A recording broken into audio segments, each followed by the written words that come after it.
আসসালামু আলাইকুম রহমতুল্লাহ বরকাতহু। তে বন্ধুগণ, আশা করি আল্লাহ পাকের রহমতে সকলে সহি সালামত আছেন। তো কবি গাজী আক্কাস আলী ইউটিউব চ্যানেল 017140885009 এর পক্ষ থেকে আপনাদের সকলের প্রতি রইল একান্ত আন্তরিক শুভেচ্ছা ভালোবাসা।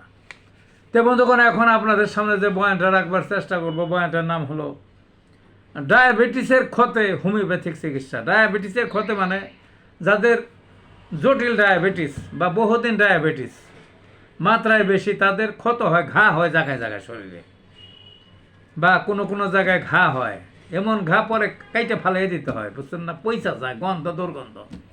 হোমিওপ্যাথিকের এই ক্ষেত্রে 3টা ওষুধের কথা বলবো। তার ওষুধগুলো কী কী? একটা হলো সিজিজিয়াম জাম্বো মাদার, আর একটা হলো অ্যাব্রোমা অগাস্টা মাদার, আর একটা হলো বায়োকেমিকের ওষুধ ক্যালকেরিয়া সালফ 6X।